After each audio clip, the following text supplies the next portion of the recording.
Hello friend, आप सभी का आपके अपने यूट्यूब चैनल ब्राइट बुद्धि में आप सभी का स्वागत है। तो आज हम पढ़ेंगे अध्याय 2 भारतीय कृषि।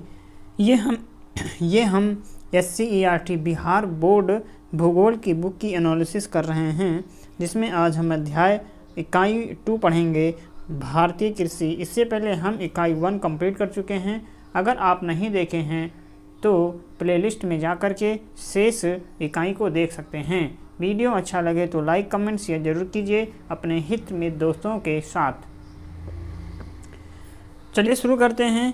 कक्षा में प्रवेश करते ही भूगोल के शिक्षक ने बताया कि आज मध्याह्न भोजन के बाद हम लोग नज़दीक के प्रखंड परिसर में लगे हुए कृषि मेला को देखने चलेंगे। सभी बच्चों में खुशी और उत्सुकता की लहर दौड़ गई। दोपहर बाद सभी बच्चे शिक्षक के साथ प्रखंड परिसर में लगे कृषि मेले में पहुंचे। वहां काफ़ी चहल पहल थी। सामियाने लगे हुए थे, उनमें कई स्टॉल लगे हुए थे। स्टॉलों में कृषि उपकरण सजा करके रखे गए थे तथा पोस्टरों और मॉडलों की भरमार थी। बच्चों की समूह शिक्षक के नेतृत्व में सबसे पहले वहां मैदान में बने सभागार में पहुंचे। वहां लगी कुर्सियों पर बच्चों को बैठा करके शिक्षक सभागार के प्रभारी के पास गए और वहां लगे बड़े स्क्रीन पर कृषि संबंधी वृत्त चित्र चलाने का आग्रह किया। प्रभारी ने तुरंत उनकी बात मान ली और रिमोट से बटन दबा करके वृत्त चित्र शुरू कर दिया। सभी बच्चे एकाग्र होकर के देखने लगे। पर्दे पर खेतों में लहलहाती हुई फसलें दिखाई दे रही थीं। चित्रों के साथ साथ आवाज़ भी सुनाई दे रही थी। खेती करना, जिसे हम कृषि कार्य कहते हैं, एक प्राथमिक क्रिया है। मतलब खेती करना, जिसे हम कृषि कार्य कहते हैं, एक प्राथमिक क्रिया है। हमारे देश की 60% जनसंख्या कृषि कार्य से ही जीविका पाती है। भूमि को जोत करके विभिन्न प्रकार के फसलें, सब्जियां, फल फूल उपजाना, पशुओं को पालना, मत्स्य पालन इत्यादि करना कृषि कार्य है। कृषि उत्पादों पर दूसरे अनेक उद्योग निर्भर करते हैं। खेती करना एक तंत्र की तरह है। इसमें बीज, सिंचाई, खाद, उपकरण व श्रमिक लगते हैं। जुताई, बुवाई, निराई, कटाई चरणबद्ध प्रक्रियाएं की जाती हैं। तब जा कर के उनमें उत्पाद के रूप में हमें अनाज, दलहन, फल, सब्जी, ऊन, डेयरी उत्पाद, दुग्ध, मांस इत्यादि प्राप्त होते हैं। कृषि करने की विधियां एवं तकनीकी प्रत्येक भौगोलिक क्षेत्र में अलग अलग प्रकार की होती है। धान की बुवाई के लिए खेत को तैयार कर रहा किसान आप चित्रों के माध्यम से देख सकते हैं। अब पर्दे पर दृश्य बदल गए थे। सीढ़ीनुमा खेत दिखाई पड़ रहे थे। कहीं लोग समतल मैदान में कुछ बोते हुए नजर आ रहे थे तो पुनः आवाज़ गूंजी। खेती की एक प्रक्रिया जिसमें जंगलों को साफ कर वे गड्ढों को भर करके फसल उपजाई जाती है। सालों साल फसल उपजाते रहने से वहाँ ज़मीन की उर्वरता कम हो जाती है। तब वहाँ खेती करना छोड़ देते हैं और जंगल के किसी दूसरे हिस्से को साफ करके वहाँ खेती करने लगते हैं। इसे हम स्थानांतरित कृषि कहते हैं। इस तरह की खेती में न तो आधुनिक उपकरण उपयोग किए जाते हैं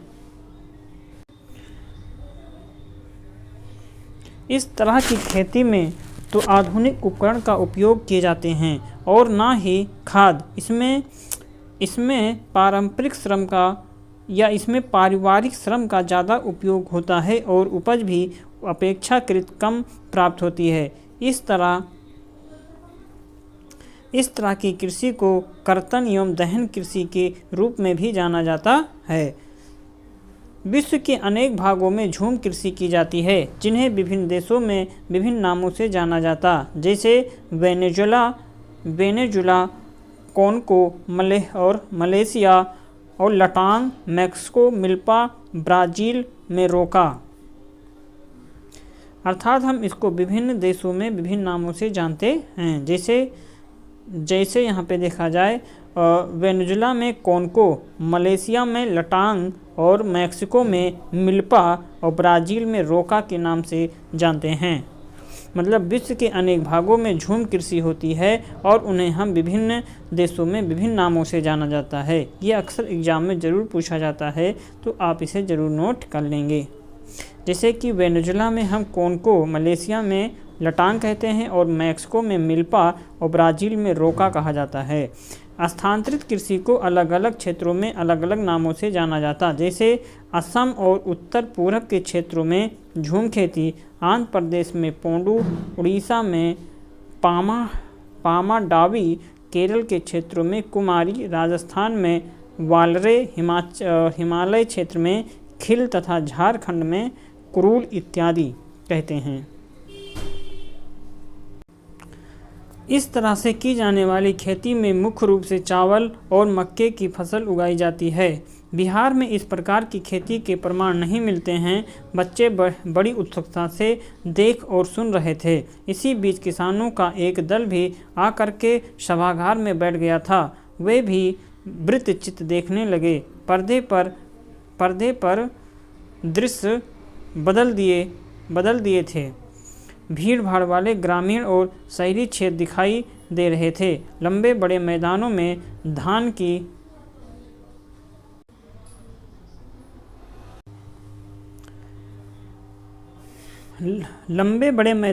धान के खेतों में काम करते हुए लोग दिखाई दे रहे थे।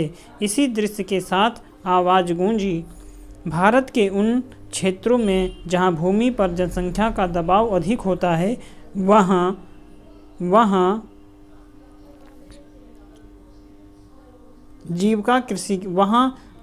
जीविका कृषि होती है। इस पद्धति में कम से कम भूमि में अधिकतम उत्पादन का प्रयास किया जाता है।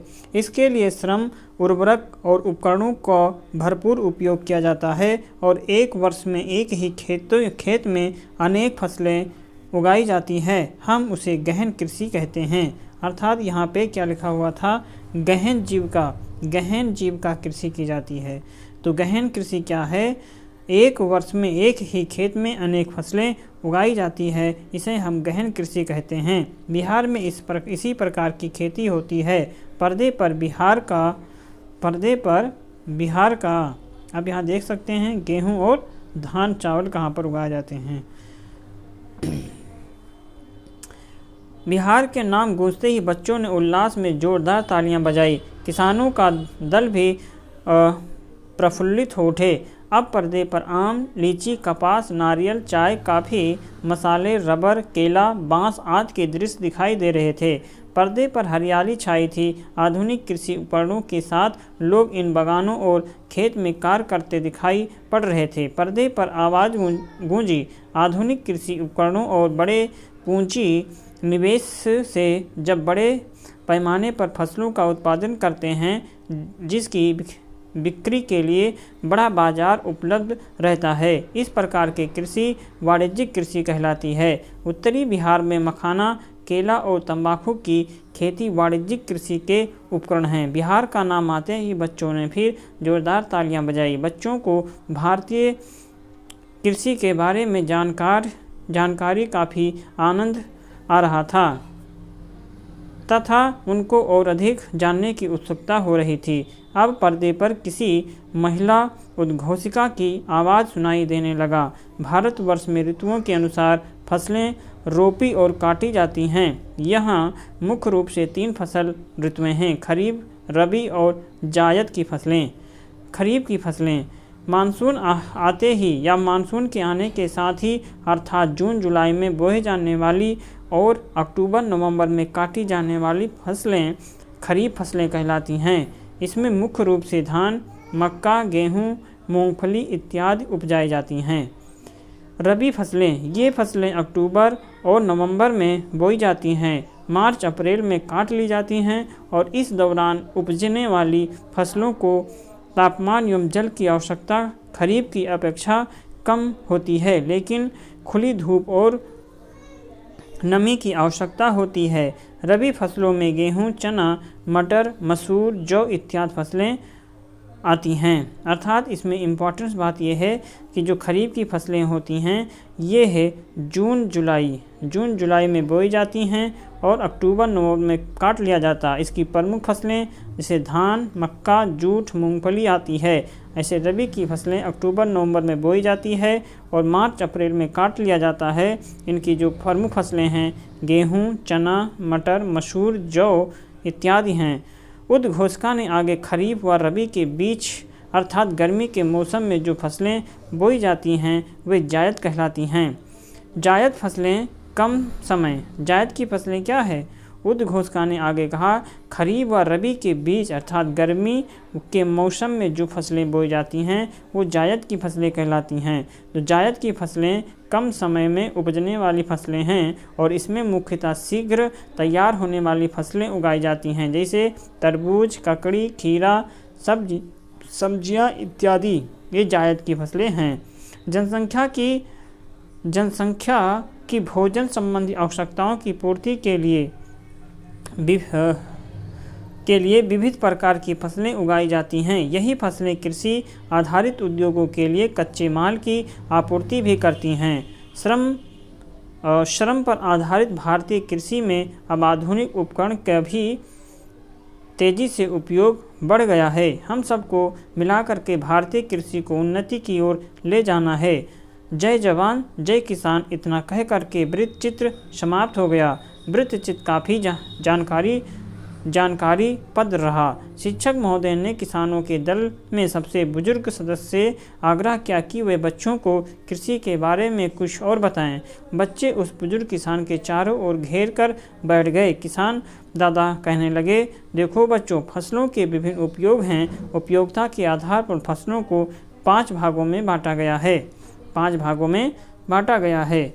नंबर 1 है खाद्य फसलें, रेशेदार फसलें, पेय फसलें, बागवानी फसलें और व्यापारिक फसलें।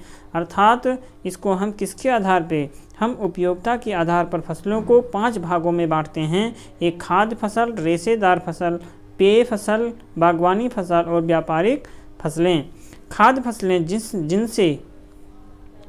जिनसे खाद्य फसलें जिसमें धान, गेहूँ, चना, मूंग, मटर, अरहर, ज्वार, बाजरा, रागी, मक्का इत्यादि है। इसमें ज्वार, बाजरा, जौ, मक्का, रागी, गड़ुआ आदि मोटे अनाजों की श्रेणी में आते हैं। इनकी उपज कर उपजाऊ भूमि और अल्प वर्षा में भी होती है। खाद्य फसलों में दलहन, तिलहन मुख्य फसलें हैं। दलहन सर्वाधिक प्रोटीन युक्त शाकाहारी खाद्य पदार्थ है। इसकी खेती रबी और खरीफ दोनों ही अवधि में की जाती है। अर्थात इसकी जो खेती है ये रबी और खरीफ दोनों के समय किया जाता है। इसमें चना, अरहर, मूंग, मसूर, उड़द और मटर इत्यादि आते हैं। बिहार के टॉल क्षेत्र में दलहन की फसल खूब होती है।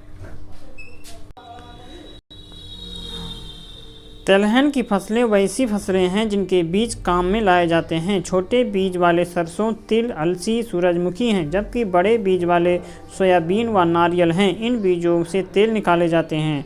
नारियल की फसलें दक्षिण भारत डेल्टाई क्षेत्र के समुद्र तटीय इलाकों में खूब होती है, जबकि सरसों राजस्थान, उत्तर प्रदेश, हरियाणा, पंजाब तथा सोयाबीन मध्य प्रदेश, महाराष्ट्र में खूब उपजाया जाता है। खाद्य फसलें क्या हैं? वे फसलें जिन्हें किसानों के द्वारा भोजन संबंधी आवश्यकताओं की पूर्ति के लिए उपजाया जाता है वे खाद्य फसलें कहलाती हैं।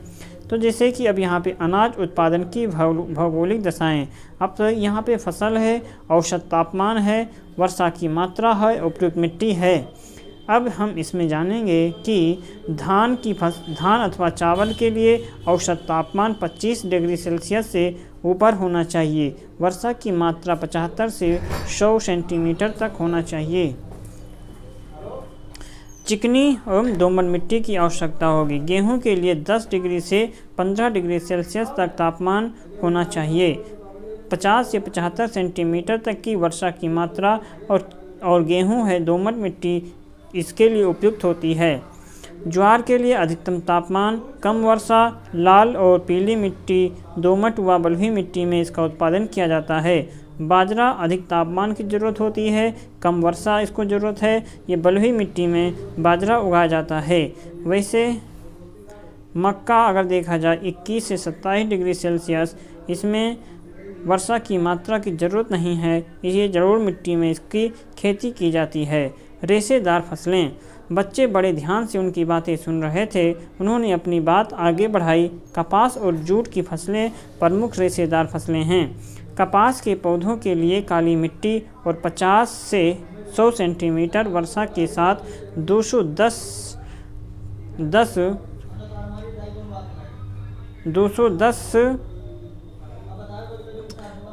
चल रहित दिन व खिले धूप की आवश्यकता होती है। गुजरात, महाराष्ट्र, मध्य प्रदेश, तमिलनाडु, राजस्थान इत्यादि मुख्य उत्पादक राज्य हैं। बिहार में कपास की खेती तो नहीं होती, लेकिन जूट की फसल खूब उगाई जाती है। ये कहते हुए मुस्कुराए, पुनः आगे कहने लगे, इसे सुनहरा रेशा भी कहते हैं। बिहार में किशनगंज, पूर्णिया, अररिया, दरभंगा, सहरसा में इसकी खूब उपज होती है। जूट की उपज के लिए साधारणतया 25 से 35 डिग्री सेल्सियस तक और वर्षा जो है ये 100 से 200 सेंटीमीटर तक होनी चाहिए। पश्चिमी बंगाल, उड़ीसा, असम में यह खूब उपजाया जाता है। उन्होंने पास बड़े झोले उठा करके दिखाया कि ये जूट से ही बनी है। दीवारों पर चूने से की जाने वाली पुताई की कूची भी जूट से ही बनती है। भारत और बांग्लादेश इसके उत्पादन में अग्रणी देश है। बच्चों को ये जान करके बहुत अच्छा लगा।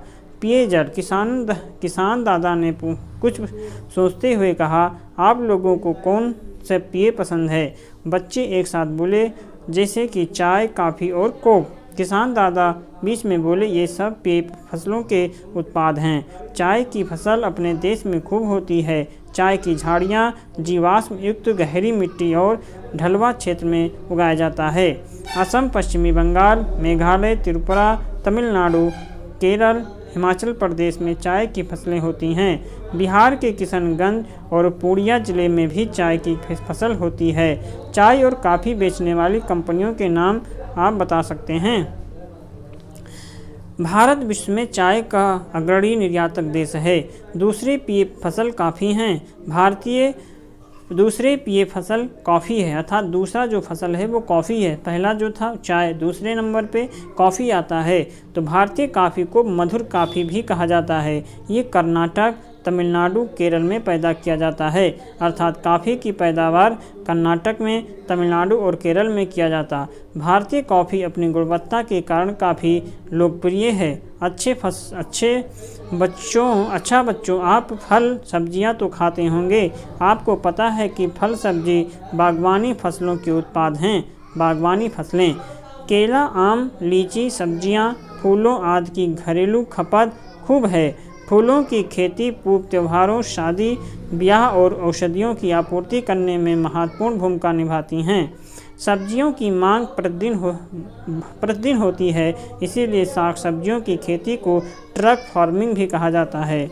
व्यापारिक फसलें रबर, मखाना, तंबाकू, मिर्च, गन्ना ये सब व्यापारिक फसल हैं। रबर को छोड़ करके बाकी फसलें बिहार में बहुतायत में उपजाई जाती हैं। ये फसल कई औद्योगिकों के लिए कच्चे माल का काम करती हैं। बीड़ी, सिगरेट, चीनी, टायर आदि उद्योग इन्हीं फसलों पर आधारित हैं। बिहार में चीनी की कई मिलें हैं। यही है कि कहानी हमारी फसलों और उसके उपयोग को इतना कह करके चुप हो गए। बच्चों को फसल के बारे में जानकारी बड़ा अच्छा लगा। स्वयं उनको धन्यवाद दिया। शिक्षा के नेतृत्व में सभी बच्चे रटल को देखने लगे। एक स्टॉल पर एक कैलेंडर नुमा पेपर पर लिखा था, कृषि को प्रभावित करने वाले कारक। वर्षा पर निर्भरता। भारतीय कृषि क्षेत्र का 1/3 भाग ही सिंचित है। शेष क्षेत्र मानसून की बारिश पर निर्भर करती है। कभी अल्पवृष्टि तो कभी अतिवृष्टि फसलों के उत्पादन को प्रभावित कर देते।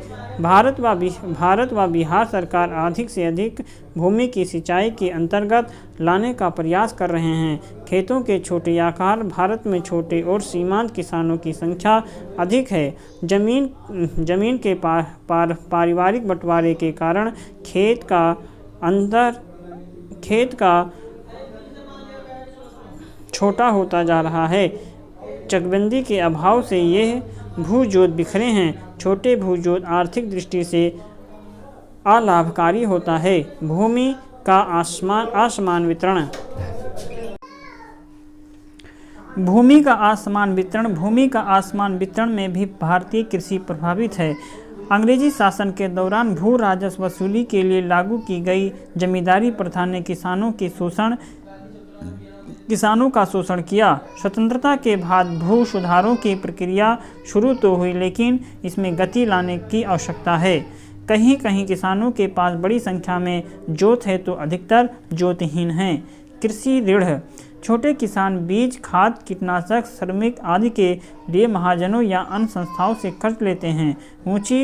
ऊंची सूद दर, कम उत्पादन, मौसम की बेरुखी और बिचौलियों के कारण किसानों को पर्याप्त लाभ नहीं हो पाता।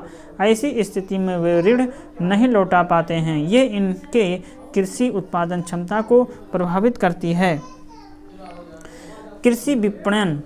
अच्छी बाजार व्यवस्था के अभाव में किसान अपने उत्पादों के बिचौलियों व व्यापारियों को सस्ते दामों पर बेचने के लिए बाध्य हैं। उनके उचित मूल्य नहीं देते हैं। फसल की अत्यधिक उत्पादकता को ना तो सही ढंग से बाजार में पहुंचा पाते हैं और ना ही बिक्री कर पाते हैं। बिचौलिया इस स्थिति का लाभ उठा लेते हैं।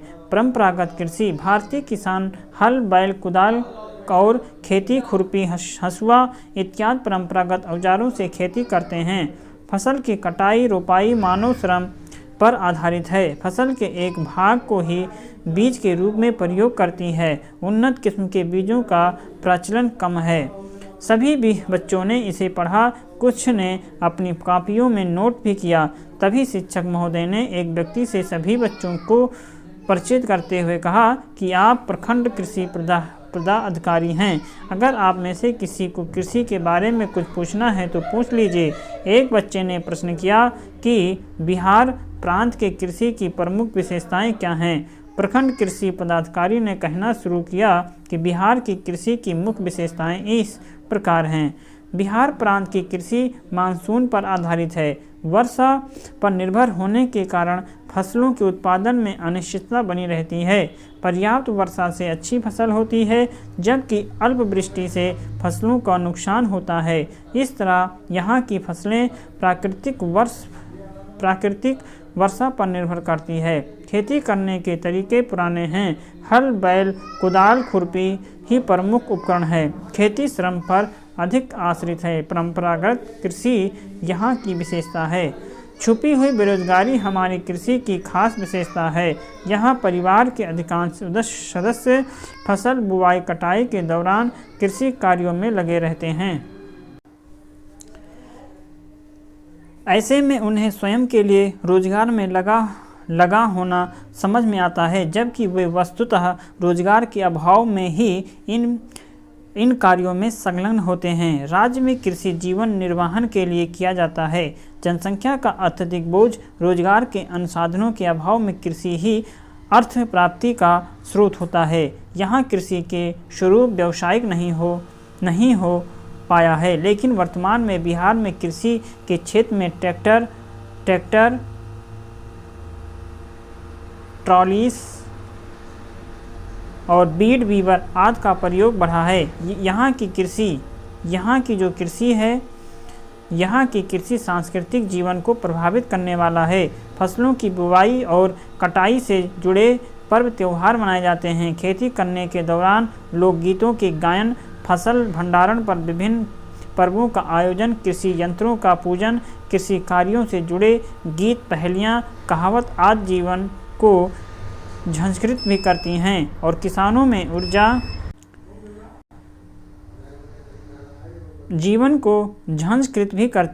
किसानों में ऊर्जा भी करती हैं।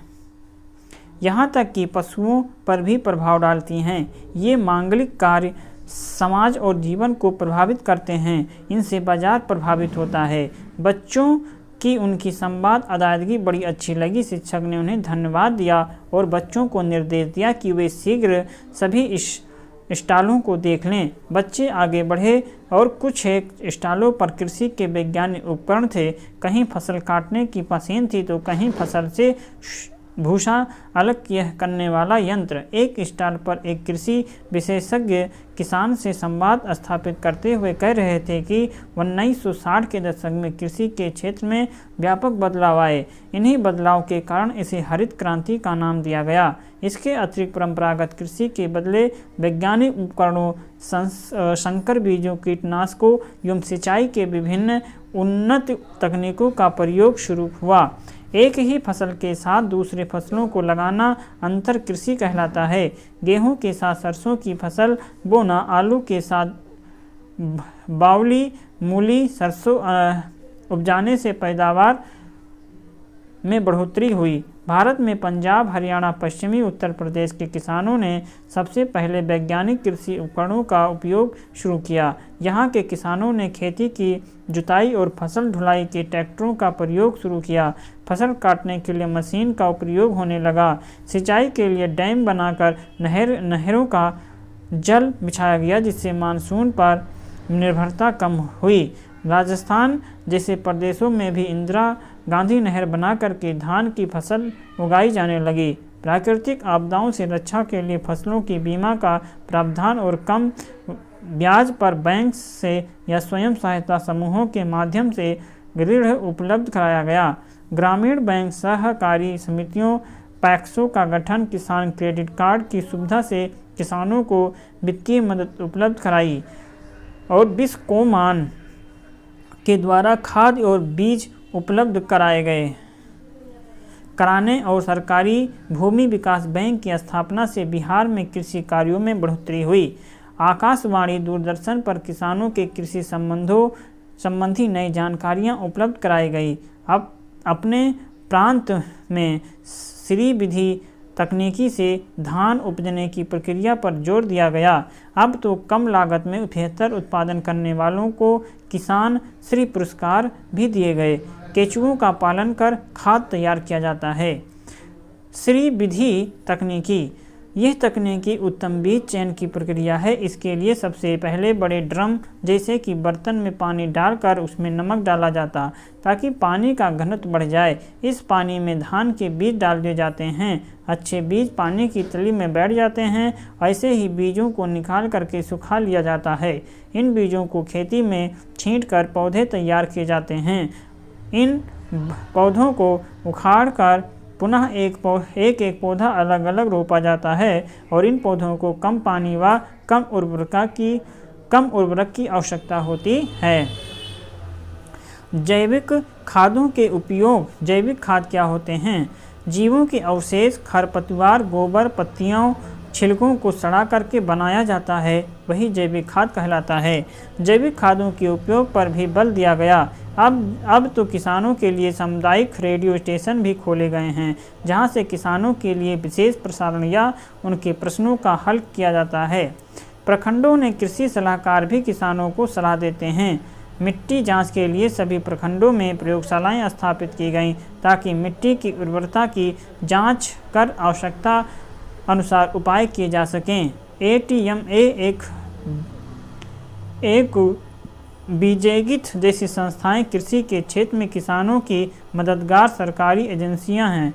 जैव खाद बनाने, केंचुआ पालन का प्रशिक्षण किसानों को दिया जा रहा है। इसके अलावा कृषि उत्पादों की प्रदर्शनियां लगा करके उत्पादों के पुरस्कृत करके भी खेती को बढ़ावा दिया जा रहा। अब तो बड़े बड़े उपभोक्ता, बाजार श्रृंखला के व्यापारी किसानों से सीधे उत्पाद खरीद रहे हैं। बच्चों, क्या आपको मालूम है कि विश्व में सबसे अच्छी चाय किस प्रदेश में होती है, जिसकी मांग विश्व में सबसे अधिक होती है? असम प्रदेश में चाय की सर्वाधिक खेती होती है। दक्षिणी चीन में भी चाय के बड़े बागान हैं, लेकिन दार्जिलिंग के हैप्पी घाटी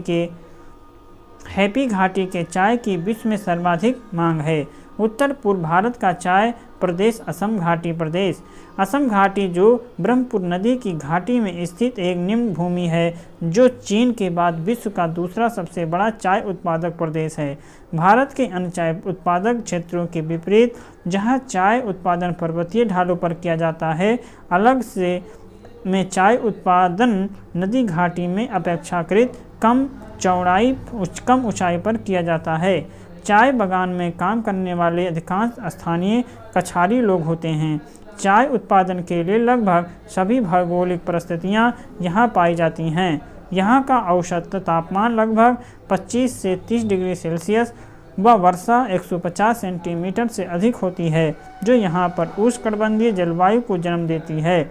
साथ ही ब्रह्मपुत्र नदी के द्वारा लाई गई उपजाऊ जलोढ़ मिट्टी इसके उत्पादन को बढ़ाती हैं। ऐसी परिस्थितियां चाय उत्पादन के अनुकूल पाई जाती हैं। ऐसी जलवायु के कारण असम की चाय भी विशेष स्वाद व खुशबू आती है। असम में विशेष रूप से काली चाय का उत्पादन होता है। असम घाटी में व्यापारिक स्तर पर चाय उत्पादन संगठित रूप से शुरू करने का श्रेय रॉबर्ट ब्रूच को जाता है, जिन्होंने सर्वप्रथम 1823 ईस्वी में यहाँ की उत्पादित चाय को ब्रिटेन के बाज़ारों में पहुँचाने में महत्वपूर्ण भूमिका अदा की थी। ब्रिटेन से आने वाली मांग के कारण वहाँ चाय उत्पादन का तेज़ी से विकास हुआ। आज यहाँ लगभग 6,80,400 किलोग्राम चाय का उत्पादन प्रतिवर्ष होता है। पहले चाय उत्पादन की प्रक्रिया मानव श्रम पर आधारित थी। इसका स्थान अब आधुनिक मशीनों ने ले लिया है। ये कुछ ही समय में चाय की पत्तियों को बेचने योग्य उत्पाद का रूप देती हैं। उत्तर पश्चिमी भारत का खाद्यान्न उत्पादक प्रदेश पंजाब भारत का अग्रणी कृषि उत्पादक प्रदेश है। भारत में हरित क्रांति का वास्तविक असर पंजाब में ही देखने को मिलता है, जहां हरित क्रांति के अंतर्गत उन्नत बीजों के प्रयोग व सिंचाई सुविधा तथा आधुनिक कृषि उपकरणों के उपयोग के कारण खाद्यान्न फसलें, विशेष रूप से गेहूं का उत्पादन बहुत तेज़ी से बढ़ा। इसीलिए इस प्रदेश को गेहूं का कटोरा कहा जाता है। तो गेहूं का कटोरा हम पंजाब को कहते हैं। पंजाब को गेहूं का कटोरा कहा जाता। आज देश का 20% से अधिक गेहूं का उत्पादन पंजाब में होता है। सिंचाई की बढ़ती सुविधा के कारण यहाँ देश के अन्य भागों की अपेक्षा वनों में अधिक फसलों का उत्पादन होता है। साथ ही इस कम वर्षा वाले क्षेत्रों में धान का उत्पादन भी तेज़ी से बढ़ा। इन दो फसलों के अतिरिक्त मक्का, तिलहन, दलहन, कपास इत्यादि फसलों के साथ साथ व्यापक स्तर पर डेयरी फार्मिंग भी की जाती है, जिसमें बड़े पैमाने पर डेयरी उत्पाद जैसे कि दूध, घी, अंडा, मांस का भी व्यापक उत्पादन होता है। भारतीय कृषि ने पंजाब को अग्रणी स्थान दिया। इसके बावजूद भारत को खाद्यान्न संकट से उभारने में महत्वपूर्ण भूमिका निभाने वाले इन प्रांत की कृषि सक्षम अनेक समस्याएं हैं। कृषि के समक्ष अनेक समस्याएं आ रही हैं। ये शेष भारत के लिए चेतावनी है। ये शेष भारत के लिए चेतावनी है कि चेतावनी के सूचक का कार्य करता है। मुख्य समस्याएं इस प्रकार हैं। पंजाब में कृषि योग्य भूमि की उर्वरा शक्ति तेजी से कम हो रही है। अत्यधिक सिंचाई के कारण खेतों में जल जमाव की समस्या या जल अभाव की समस्या हो रही है। रासायनिक खाद के अत्यधिक उपयोग के कारण मिट्टी में प्रदूषण बढ़ने से मिट्टी की उर्वरा शक्ति कम हो गई। कृषि में उपकरणों, उन्नतशील बीजों व कीटनाशकों के बढ़ते उपयोग के कारण कृषि लागत बढ़ रही है। बंटवारे के कारण खेतों के आकार छोटे हो रहे हैं। आज इसी के साथ अध्याय समाप्त होता है। कृषि कार्य में शामिल है कौन सी चीज़ें कृषि कार्य में? तो भूमि का जोतना, मछली पालन और पशुपालन, ये तीनों जरूरी हैं। भूमि पर जनसंख्या के अधिक दबाव वाले क्षेत्रों में कौन सी खेती की जाती है? भूमि पर जनसंख्या के अत्यधिक दबाव में कौन सी कृषि की जाती है? अंतर, झूम या गहन कृषि या ट्रैक फार्मिंग, तो वहाँ पे ट्रैक फार्मिंग, इनमें कौन सी समूह रबी की फसलों से संबंधित है? तो रबी की फसल में कौन से संबंधित हैं? तो गेहूं और मटर जो है ये रबी की फसल से। जूट की फसल मुख्यतः होती है, कहाँ पर होती है कमेंट बॉक्स में जरूर बताएंगे। विष कोमन उपलब्ध कराती हैं, क्या चीज़ें उपलब्ध कराती हैं। तो इन 2 प्रश्नों का उत्तर आप बहुत ध्यान से पढ़ेंगे तो आपको ज़रूर ये मिलेगा। तो ये आप कमेंट बॉक्स में करें या स्वयं वीडियो को बार बार देख करके कंप्लीट उत्तर आप कमेंट बॉक्स में दे सकते हैं। तो चलिए आज के लिए बस इतना ही, हम मिलेंगे नए अध्याय में। तब तक आप पढ़ते रहें और वीडियो अच्छा लगे तो लाइक कमेंट शेयर ज़रूर करें अपने हित में दोस्तों के साथ। तो पढ़ते रहें, मस्त रहें, नमस्कार।